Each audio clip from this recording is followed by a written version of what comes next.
दोस्तों नमस्कार, स्वागत है आप सभी का 4 PM पर। मैं हूं आपके साथ अदिति।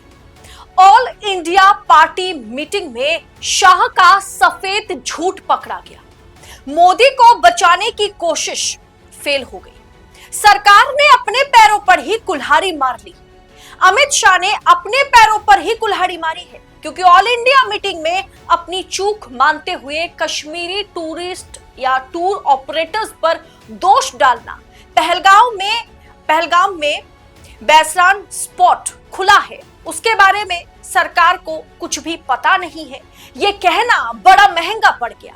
बताऊंगी आगे आपको पूरा मामला, तो आखिर तक वीडियो में बने रहे। दोस्तों, ये कहा गया है बीजेपी सरकार द्वारा, मोदी सरकार द्वारा ऑल इंडिया पार्टी मीटिंग में ये कहा गया है कि लोकल टूरिस्ट ऑपरेटर्स ने और ऑल इंडिया टूरिस्ट ऑपरेटर्स ने, जिन्होंने भी टूरिस्ट को कश्मीर ले गए, उन्होंने टूरिज्म मंत्रालय को, जम्मू कश्मीर पुलिस को, आर्मी को, किसी को भी इन्फॉर्म नहीं किया कि पहलगाम में वो पर्टिकुलर स्पॉट जो है वो खुला हुआ है।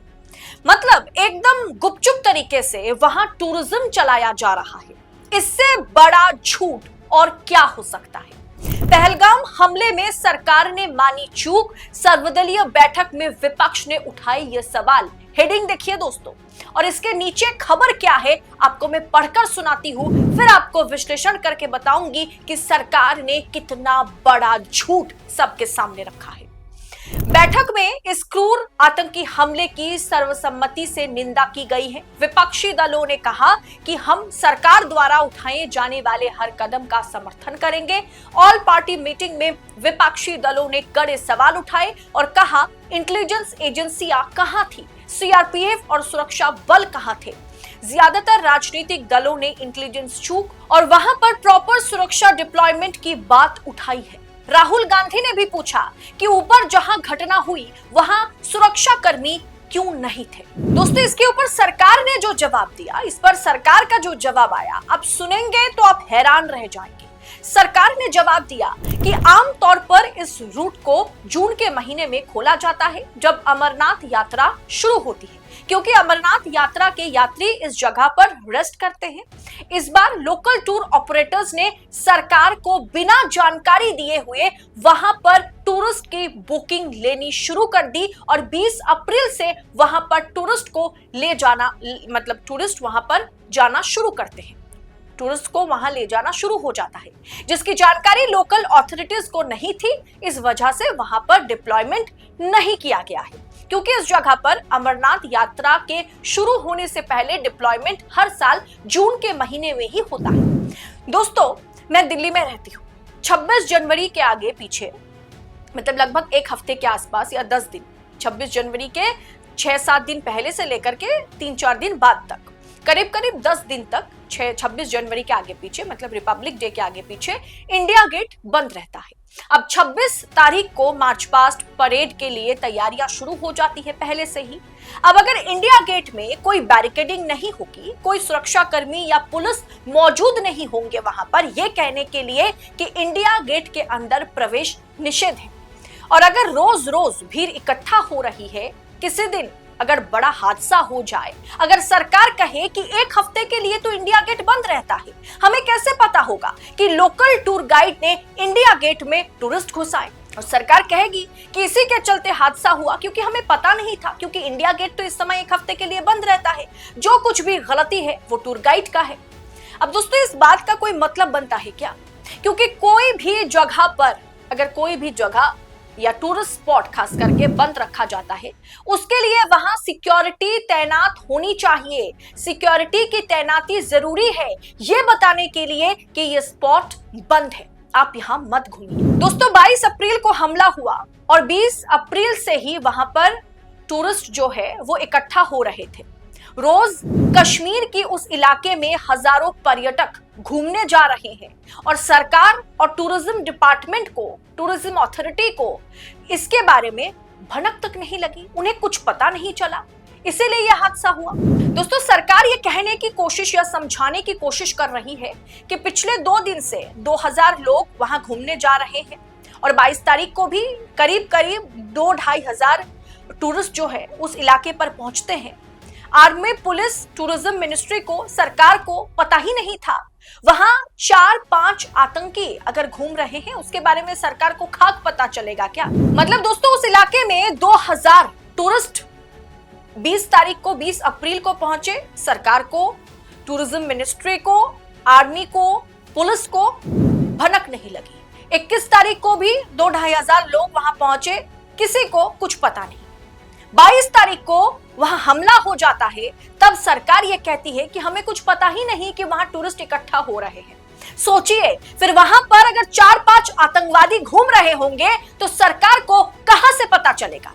2000 लोगों की भनक अगर नहीं लगेगी तो 4-5 आतंकियों के बारे में कैसे भनक लग सकती है? दोस्तों, क्या आप मानने को राजी है कि कश्मीर में क्या होगा, क्या नहीं होगा, कौन सा टूरिस्ट स्पॉट खोला जाएगा, कौन सा बंद रखा जाएगा, ये tour operators, local guide decide करते हैं या टूरिज्म मिनिस्ट्री, आर्मी और पुलिस तय करती है?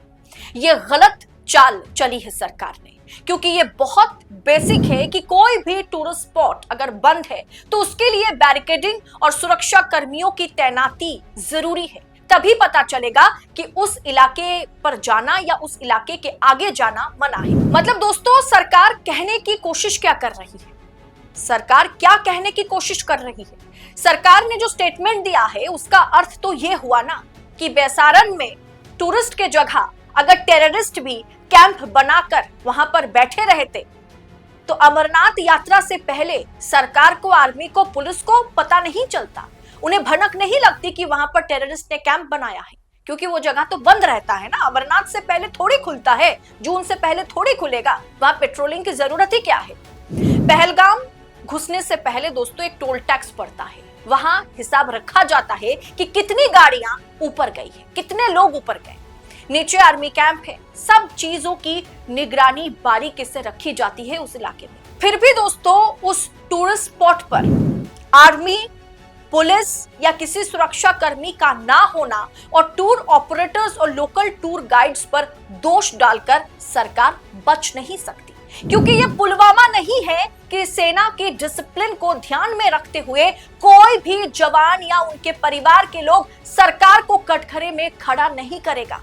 ये आम पब्लिक पर हुआ हमला है, ये आम पब्लिक है, आम जनता की जाने गई है। सवाल तो उनके परिवार वाले पूछेंगे ही कि आर्मी, पुलिस, सुरक्षा कर्मी कहां पर थी, ये कर क्या रहे थे, सरकार क्या कर रही थी? सोचिए, सरकार खुद कह रही है कि पिछले 3 दिनों से वहां पर 1.5-2-2.5 हजार टूरिस्ट इकट्ठा हो रहे हैं, इसके बारे में हमें पता नहीं था। लोकल टूरिस्ट ऑपरेटर्स ने ये कांड कराया है, उन्होंने हमें पता लगने नहीं दिया। अगर टूरिस्ट ऑपरेटर वहां की चीजें कंट्रोल करने लगे तो सरकार की जरूरत क्या है, पुलिस और सेना की जरूरत क्या है? दोस्तों, वाकई सरकार ने ये कहकर, अमित शाह ने ऑल पार्टी मीटिंग में ये सफेद झूठ बोल करके अपने पैरों पर ही कुल्हाड़ी मारी है, अपने सरकार को ही कटघरे में खड़ा कर दिया है। मोदी जी को बचाने की जो कोशिश हो रही है, भले ही मोदी जी को फिलहाल तो फर्क नहीं पड़ रहा है, वो बिहार में व्यस्त थे चुनावी प्रचार में, राहुल गांधी पहुंच गए कश्मीर, लेकिन नरेंद्र मोदी अब तक कश्मीर नहीं पहुंच पाए। कहीं ना कहीं Kashmiri tour operators, local tour guide पर इस मामले को, ये दोष कहीं ना कहीं उनके कंधों पर रखने की कोशिश हो रही है। इसके पीछे क्या सरकार छिप सकती है? टूरिज्म मंत्रालय की जवाबदेही क्या नहीं बनती है? ये तमाम सवाल उठाया जाएगा, जिसके जवाब की तलाश में हम इस तरह के वीडियोस बनाएंगे और सच को आप तक पहुंचाएंगे। फिलहाल दोस्तों, इस पूरे विषय पर आपकी राय क्या है? इस सफेद झूठ को आप किस तरह से देख रहे हैं? जो ऑल पार्टी मीटिंग में अमित शाह की ओर से, सरकार की ओर से कहा गया है लोकल टूर ऑपरेटर्स और टूर गाइड को लेकर के, क्या उस बात के साथ आप इत्तेफाक रखते हैं? क्या कश्मीर में क्या कुछ होगा अब वहां के लोकल टूर ऑपरेटर्स तय कर रहे हैं? आप अपनी राय कमेंट कर हमारे साथ शेयर जरूर कीजिएगा और ऐसी तमाम खबरों को लगातार पाने के लिए 4 PM के साथ बने रहे। फिलहाल मुझे दीजिए इजाजत, इस रिपोर्ट में इतना ही। बहुत बहुत शुक्रिया आपका। जय हिंद, जय भारत।